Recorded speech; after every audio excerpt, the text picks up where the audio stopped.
ایسے فریکوینسی ہے جو انسان کے دماغ پہ رکھتے اس کو پرسکون کرتے ہیں، جیسے کہ ہر الفاظ کا، ہر ایک لفظ کا ایک وائبریشن ہوتی ہے، ایک فریکوینسی ہوتی ہے جس کے ذریعے انسان اچھا یا برا موڈ اپناتا ہے۔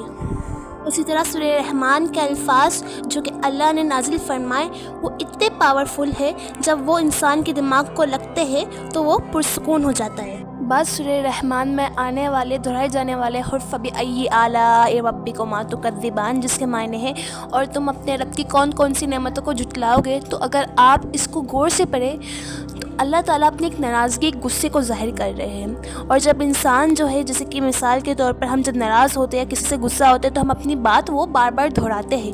اسی طریقے سے جب اللہ تعالیٰ کوئی بات ناراض کرتی ہے، جب وہ غصہ ہوتا ہے تو وہ اپنی بات دہرا رہے ہیں، اور یہ کس لیے ہے؟ کیونکہ کفار ہے، جو کافر ہے، جو اللہ تعالیٰ پر ایمان نہیں لاتے، وہ بار بار ان کی نعمتوں کو جھٹلاتے ہیں، ان کی وحدانیت کو جھٹلاتے ہیں۔ اللہ تعالیٰ کی اتنی نشانیاں بکھری پڑی ہے کائنات پہ، لیکن وہ ان سب کو کیا کرتے ہیں؟ جھٹلاتے ہیں، جس کی وجہ سے اللہ تعالیٰ فرما رہے ہیں کہ تم میری کون کون سی نعمتوں کو جھٹلاؤ گے۔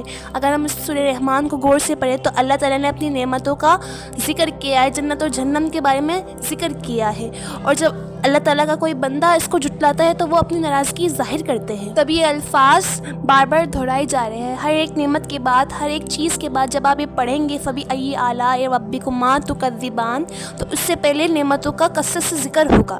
سورہ رحمان میں الفاظ 31 دفعہ آئے، یعنی کہ اللہ تعالیٰ نے 31 دفعہ یہ الفاظ دہرا کر تمام انسانیت کو کہہ دیا ہے کہ تم میری کون کون سی نعمتوں کو جھٹلاؤ گے۔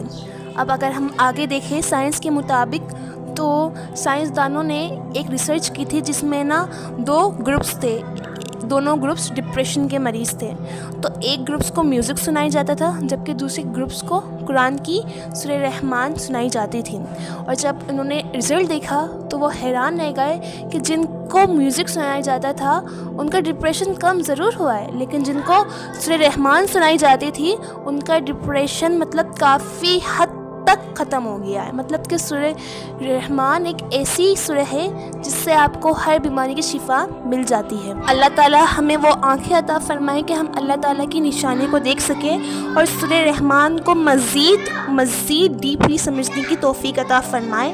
پھر ملتے ہیں ہم اگلی ویڈیو میں۔ اس ویڈیو میں اگر آپ نے بہت کچھ سیکھا یا پھر بہت کچھ سمجھا تو اسے لائک کیجیے، سبسکرائب کیجیے، دوسروں کے ساتھ شیئر کر کے صدقے جاریہ کیجیے، اور ہمیں اپنی دعا میں یاد رکھنا نہ بھولیے گا۔ اللہ حافظ۔